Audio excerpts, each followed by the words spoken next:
მსოფლიო ბანკს აქვს თავის კრიტერიუმები, არის თუ არა ადვილი ბიზნესისთვის საქმის კეთება საქართველოში და მსოფლიოში. ჩვენ ვიყავით ამ კუთხით შევარდნაძის მთავრობის დროს 151 ადგილს.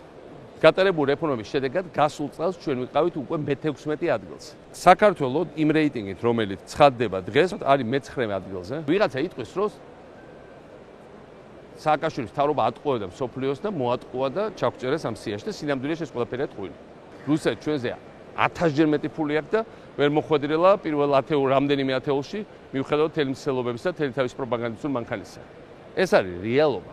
რეალობა არის ის, რომ საქართველოში აღიარა ეს უკვე ახალი კოალიციის წევრობა არის ერთ-ერთი ყველაზე დაბალი გადასახადები სოფლიოში და ამიტომ გადასახადების შემცირება წარმოუდგენელია, ამაზე ქვემოთ ვეღარ ჩამოხვალ უბრალოდ და საქართველო არის ერთ-ერთი ყველაზე ადვილი ადგილი სოფლიოში ბიზნეს კეთების კუთხით სოფლიო ბანკის თანახმად. ყველაფერი გავაკეთეთ იმისათვის, რომ საქართველოში ყოფილა თავისუფლება. ჩვენ არ აგვაქვს ნავთობი და გაზი.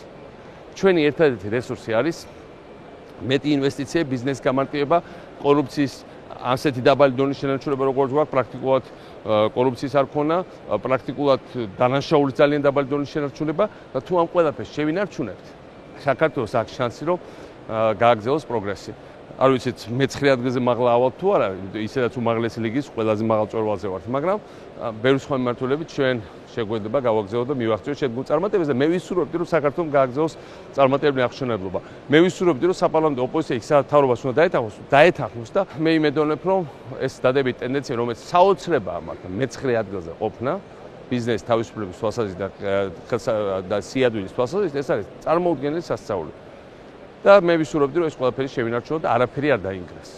დანგრევა ადვილია, შენება ძალიან ძნელი და ვისურვებდი, რომ შენება გაგრძელდეს. გავაგრძელებ საქართველოს პოპულარიზაციას, საქართველოს ჩაიდოს ფული, საქართველოს ჩამოვიდნენ მეტი ბიზნესმენები, საქართველოს ჩამოვიდნენ მეტი ტურისტები, ქართულმა ხალხმა იცხოვროს ამ ყველაფრის შედეგად უკეთესად. სხვა რეცეპტი საქართველოს ხალხის დონის გაუმჯობესების თუ არა ეს არ არსებობს.